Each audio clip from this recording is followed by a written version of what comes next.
Hola, buenos días o tardes, estimadas, estimados, estimades seguidores de este canal de YouTube o a través de la página web Divulgación QA.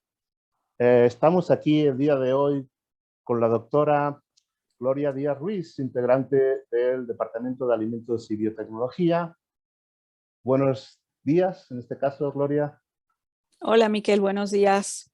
Muchas Eh, gracias por la invitación. un placer y muchas gracias a ti por estar disponible para esta entrevista, que básicamente tiene el sentido de felicitarte por haber ganado el Premio Nacional en Ciencia y Tecnología de Alimentos en la categoría profesional en Ciencia de Alimentos, tú y tu equipo de trabajo, que básicamente el título es Perspectiva Metaproteómica de la Comunidad Microbiana en el Pozol. El equipo de trabajo era multidisciplinar, formado por una gran cantidad de científicos. Debo nombrar a la doctora Jocelyn Ruizo, al doctor Daniel Guillén, a nuestra estimada doctora Carmen Wacher, integrante también del Departamento de Alimentos y Biotecnología, al doctor Sergio Encarnación Guevara y a mis muy estimados doctor Sergio Sánchez Esquivel y la doctora Romina Rodríguez Anoja. Ambos, bueno, estos últimos sí los conozco del Instituto de Investigaciones Biomédicas. Fíjate que es del año 2020, pero en realidad fue 2021. Explícanos esto, doctora. Sí, bueno, lo que yo sé es que el premio se juntaron, digamos, se entregó un premio para los 2 años, 2020 y 2021, y en realidad, bueno, pues la premiación se dio recientemente en noviembre del 2021. Entonces, Por creo la que fue por pandemia. cuestiones de la pandemia exactamente, entonces lo que se hizo fue darlo con motivo de los 2 años, 2020 y 2021. Perfecto. Bueno, entonces explícanos para todos, para que todo el mundo lo entienda. ¿Qué es el pozol? Claro que sí. Bueno, pues el pozole es un alimento bebida, ¿no? En realidad lo consumes como bebida que se fermenta, es un tipo de fermentación natural, y lo que obtienes pues es una bebida refrescante, que no es una bebida alcohólica, ¿sí? Y que se consume pues sobre todo en distintos lugares del sureste de México, ¿no?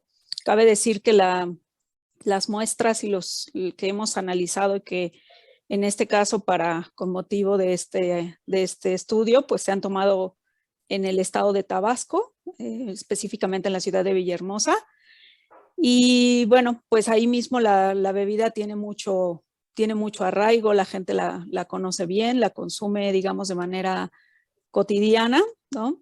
Y básicamente lo hace pues para ayudar a mitigar los efectos del calor, ¿no? Entonces, como lo digo, es una bebida muy refrescante, pero en realidad, pues lo que nosotros hemos visto es que tiene propiedades más allá de funcionar como una simple bebida refrescante, ¿no?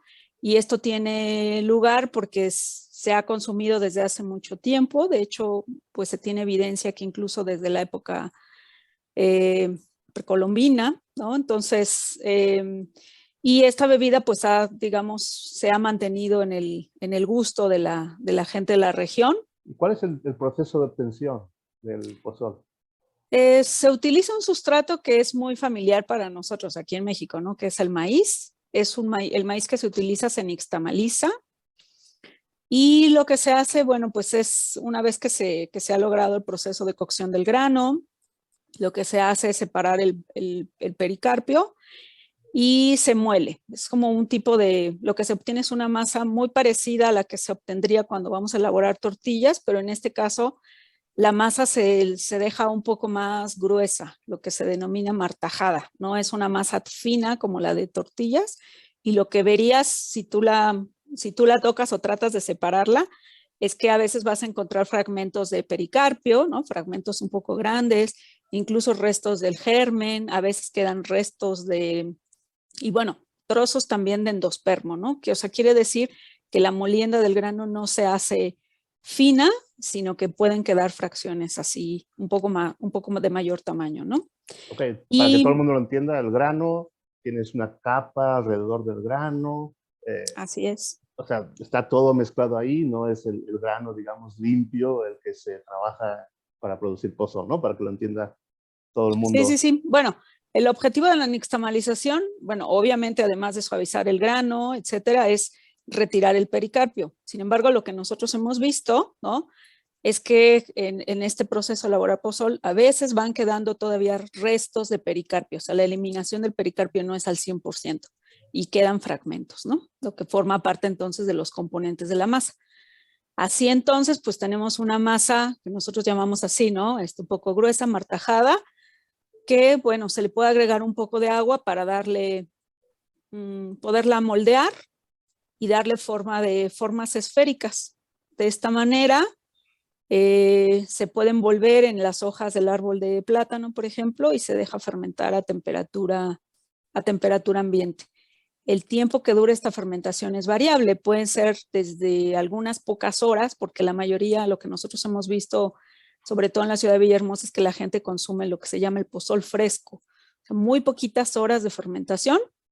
Sin embargo, los grupos indígenas, por ejemplo, en Chiapas, sí dejan fermentar durante más tiempo, ¿no? Incluso varios días, y hasta se ha reportado que durante un mes, ¿no? Entonces esto obviamente trae como consecuencia variaciones en pues cambios en la masa y obviamente también en el sabor. No es lo mismo una masa eh, fermentada con pocas horas que la que ya tiene más tiempo, ¿no?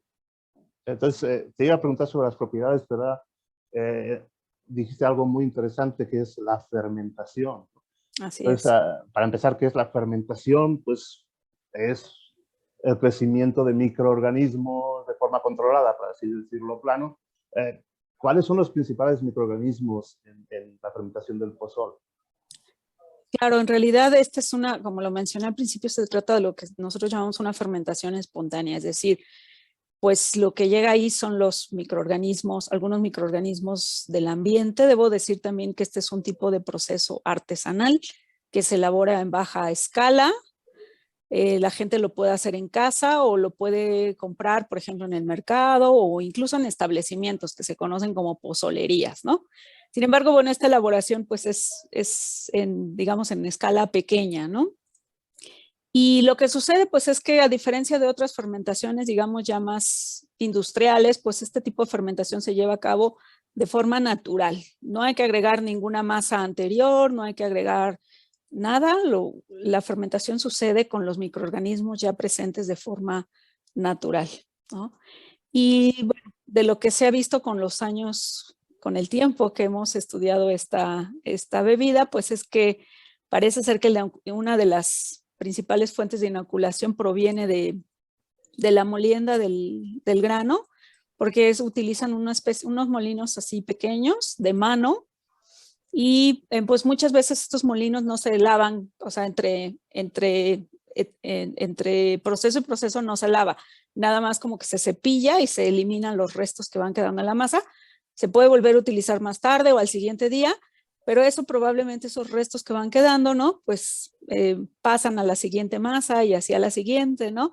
Y esa es una de las cosas, una de las fuentes que nosotros hemos visto, ¿no? Entonces, pues la acción de estos microorganismos, que en realidad son diversos, ¿no? Hemos visto determinado que se trata de una microbiota compleja donde se ven involucrados diferentes tipos de bacterias, mohos y levaduras, ¿no? Dentro de las bacterias, pues se destaca la acción de las bacterias lácticas como uno de los grupos principales precisamente para proveer las propiedades características y las propiedades sensoriales del producto, ¿no? Entonces, diríamos que el papel de las bacterias lácticas pues es fundamental para la obtención de la masa fermentada y posteriormente la obtención de la bebida con las condiciones deseadas. En el sentido del premio, el premio se llama premio Coca-Cola, ¿no? En realidad, comúnmente se llama el premio Coca-Cola porque es el principal financiador, pero es el Premio Nacional de Ciencia y Tecnología de Alimentos de que estamos hablando. ¿Por qué dirías tú que es importante estudiar los alimentos fermentados tradicionales en México? Pues yo digo que este tipo de productos se deben de revalorizar, ¿no? Porque por ejemplo, este producto es local, muy del sureste, o sea, si vas a Tabasco, si vas a Chiapas, no sé, en la zona de Yucatán o todas esas zonas, sur de Veracruz, pero sigue siendo local, o sea, no es un producto que se conozca a nivel nacional, como sería otro tipo de alimentos fermentados, ¿no? Por ejemplo, el yogurt, pues se conoce de norte a sur del país e incluso en otras latitudes, otros continentes, ¿no? Y creo que este tipo de productos, pues que además se elaboran con materias primas de la región, ¿no? El caso de que este producto se elabore con maíz, que además, pues nosotros estamos muy familiarizados con este sustrato, no lo hemos consumido pues desde hace muchísimo tiempo, de alguna manera estamos pues acostumbrados, ¿no? Al consumo de este producto, a los sabores, ¿no? A la digestión de este sustrato. Y el hecho de que este alimento fermentado pues se elabore con este sustrato pues genera también una ventaja adicional, ¿no? Por la familiaridad. Además, es un tipo de alimento que se elabora de una manera muy sencilla, no hay que utilizar grandes, digamos, grandes cosas, no hay un gasto muy elevado, ¿no? Son como materiales sencillos, materias primas que tienes a la mano, etcétera.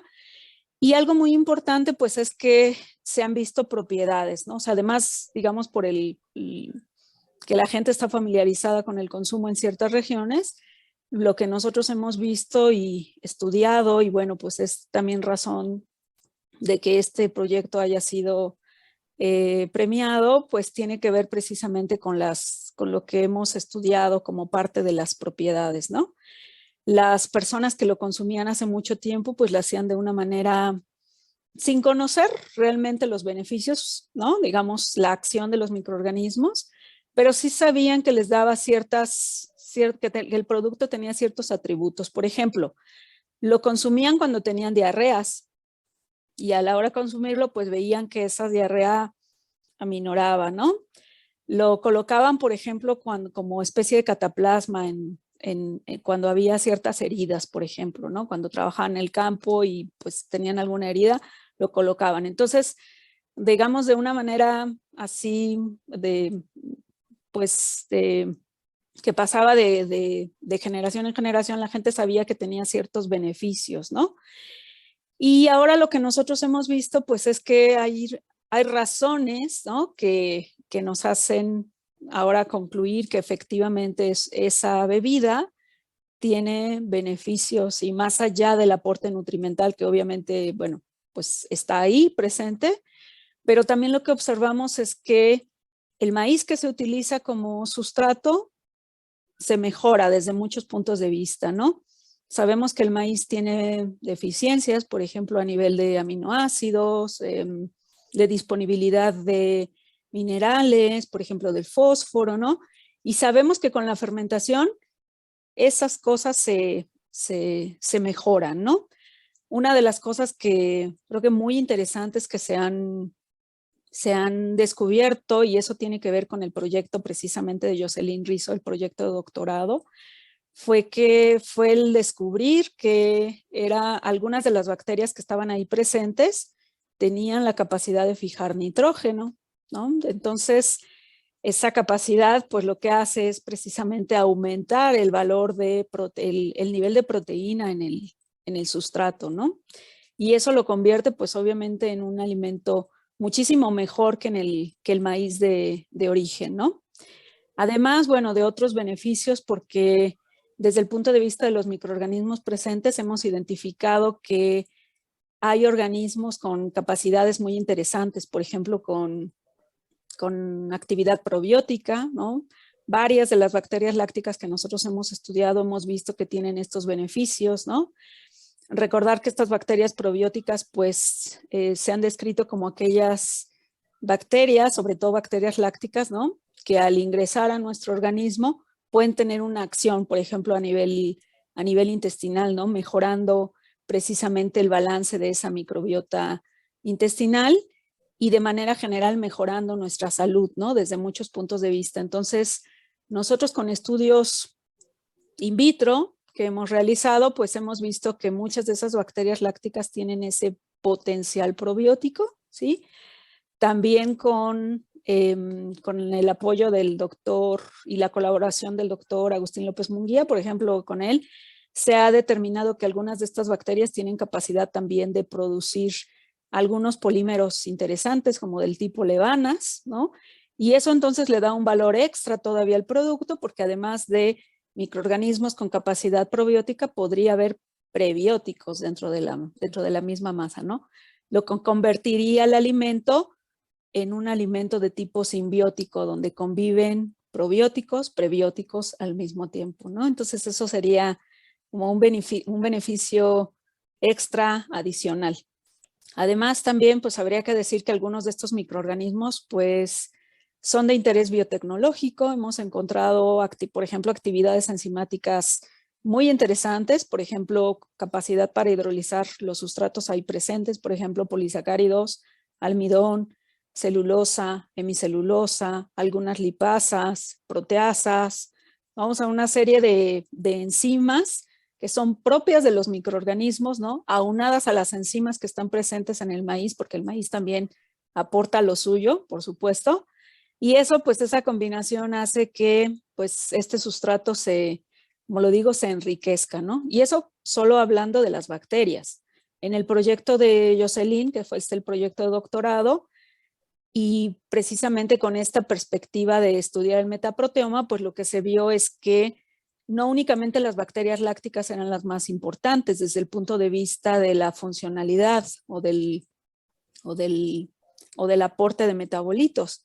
También está el aporte de las levaduras y también está el aporte de algunos mohos, ¿no? Entonces, en realidad es que pues este trabajo lo que nos ha dado es precisamente como una visión más amplia, porque teníamos como pequeñas piezas, ¿no? Como una especie de rompecabezas donde pues colocábamos algunas piezas, por ejemplo, de algunos microorganismos, algunas bacterias lácticas. Teníamos ya como algunas piezas puestas, pero este proyecto en realidad del estudio del metaproteoma lo que nos ha dado pues es una especie de visión completa, ¿no? Como ver la foto completa, ¿no? Y eso pues ha sido, creo que una de las cosas más interesantes, además de poder colaborar con gente tan valiosa como la que ya mencionaste, ¿no? La doctora Romina, el doctor Sergio Sánchez, Sergio Encarnación, por supuesto, cada quien los expertos en su tema, el doctor Guillén, por supuesto Jocelyn, y ha sido pues obviamente un trabajo muy interesante y por supuesto sin olvidar la base en todo esto que ha sido el trabajo de la doctora Carmen Guacher. Bueno, es reconocible cuando los investigadores nos ponemos a hablar de nuestras cosas, ¿verdad? Es como la pasión nos apasiona y lo que contribuimos, en este caso, a la sociedad. Y en ese sentido, para la gente que no sea experta en esto, pues, una bacteria láctica es un microorganismo que produce ácido láctico. ¿Tú qué puedes decir en este respecto? Porque uno puede, bueno, bacterias, ¿no? Ahora con los microorganismos, estamos todos espantados con el virus, pero nuestro cuerpo tiene un montón de microorganismos que son necesarios para nuestra vida. ¿Por qué las bacterias lácticas o estas bacterias lácticas que se encuentran en el pozol serían beneficiosas y el contrario de otras, ¿no? ¿Nos puedes explicar un poco de esto para la gente que no es experta? Sí, sí, claro. Bueno, pues estas bacterias lácticas de las que yo estoy hablando y de que nos brindan estos beneficios, en realidad, pues primero habría que decirlo, se encuentran, digamos, de forma natural pues en el ambiente, ¿no? Por ejemplo, en las plantas, probablemente de ahí provengan, ¿no? O sea, es el origen de estas bacterias lácticas del sustrato en el maíz, por ejemplo, ¿no? Y algo muy interesante, bueno, además de que están presentes en la naturaleza, están presentes en distintos sitios, por ejemplo, nosotros mismos podemos portarlas, ¿no? A lo mejor en la cavidad bucal, en distintas zonas de nuestro cuerpo, ¿no? Pero algo interesante que se ha visto es que estas bacterias, y por lo cual hay mucho interés en el estudio y en el aprovechamiento de estas bacterias, es que pues la mayoría de estas bacterias se describen como GRAS, ¿no? Por sus siglas en inglés, o lo que querría decir es que son generalmente, ¿sí? Reconocidas como seguras. Quiere decir que estas bacterias, si nosotros las consumimos o las utilizamos pues en alguna aplicación específica, no nos van a causar enfermedad, ¿no? Y eso es Uno de los beneficios principales. Al contrario, no Al solo no fue contrario, sí. enfermedad, sí, son beneficiosas, ¿no? Para la salud. Así es. Entonces, de entrada, pues este reconocimiento, ¿no? De este aporte, digamos, benéfico. Y luego, pues también que por su metabolismo, porque como tú ya lo mismo lo dijiste, ¿no? Las conocemos como productoras de ácido láctico, pero precisamente por esa manera de obtener energía, ¿no? Es que pues podemos aprovechar esa capacidad.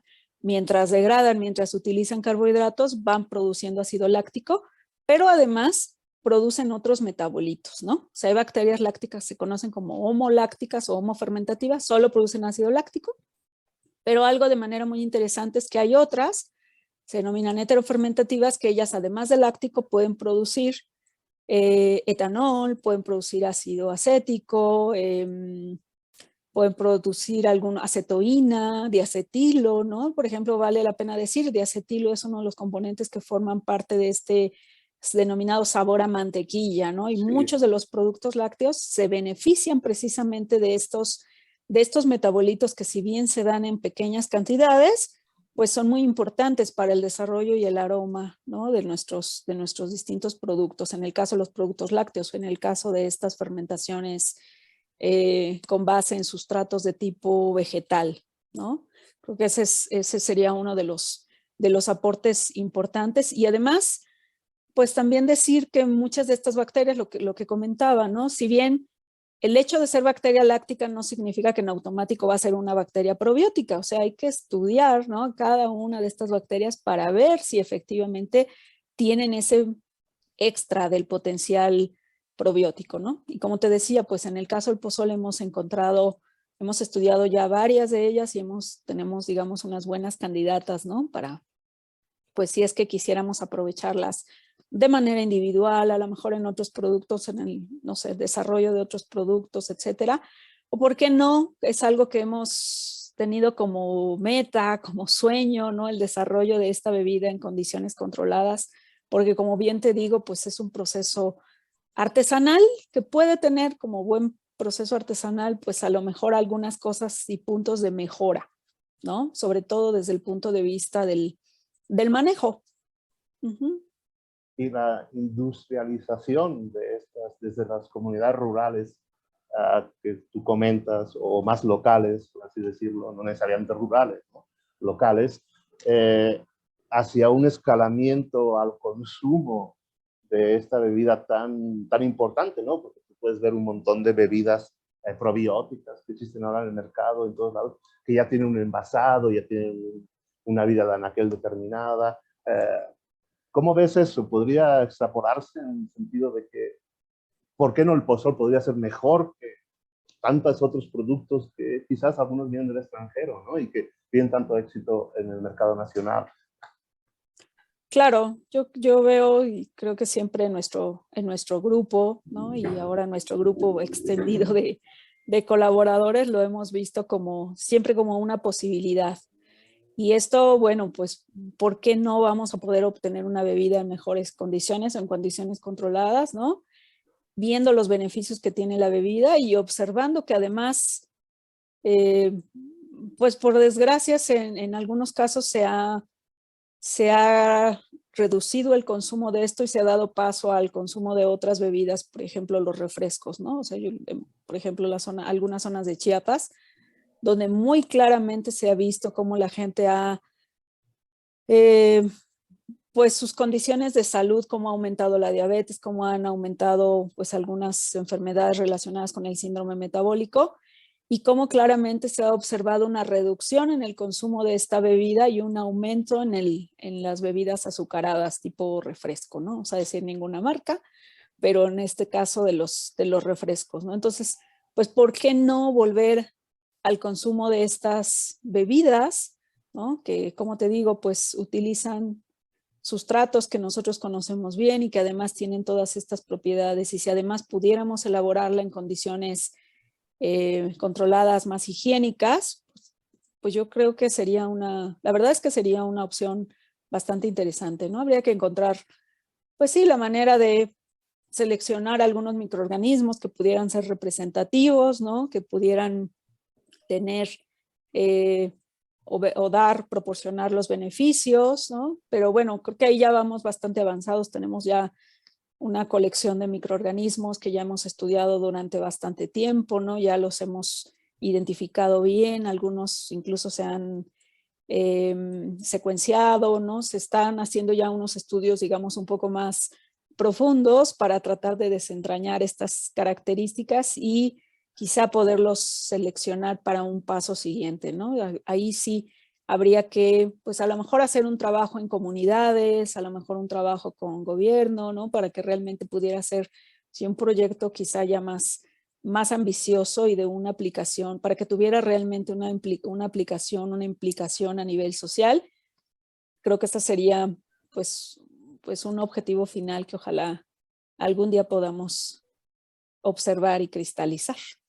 Ojalá, por supuesto, y además es una bebida refrescante el pozol. O sea, no es sustituir algo, una función u otra. El pozol mismo refresca y ha servido por generaciones de forma ancestral como una forma de refrescarse ante situaciones calurosas que tú me hablas, por ejemplo, del sur del país en el que se está consumiendo una bebida que no era la tradicional y además los riesgos a la salud. Fantástico, se me hace súper interesante. Bueno, te quiero felicitar, doctora Díaz, miembro del Departamento de Alimentos y Biotecnología, Facultad de Química de la UNAM, por tu tiempo y por esta sensacional explicación tan interesante que nos has brindado el día de hoy. Muchas gracias, Gloria, doctora Díaz. Gracias, Miquel, por la oportunidad, y creo que sí es muy importante que pues, nuestros alumnos, ¿no? Por supuesto que es nuestro primer objetivo, pero también que en general la población conozca más acerca de lo que tenemos, porque finalmente esto es parte de nuestra tradición y esto es parte también de nuestro aporte al mundo, por qué no decirlo también, ¿no? Y de que pues también podemos tener un potencial todavía para poder realizar y obtener nuevas bebidas, nuevos alimentos que precisamente pues nos ayuden, ¿no? a que nuestra salud se mantenga en una buena condición y bueno, pues que veamos menos efectos de las enfermedades que nos están aquejando, ¿no? Como país, como ya lo mencionaba, la diabetes, el síndrome metabólico, etcétera. Creo que este es una excelente oportunidad y un excelente alimento que podríamos aprovechar. Gracias. Fantástico, fantástico, y de nuevo felicidades a ti y a todo el equipo de trabajo que ha conformado la consecución de este importante premio. Hasta pronto. Gracias, Miquel, hasta luego.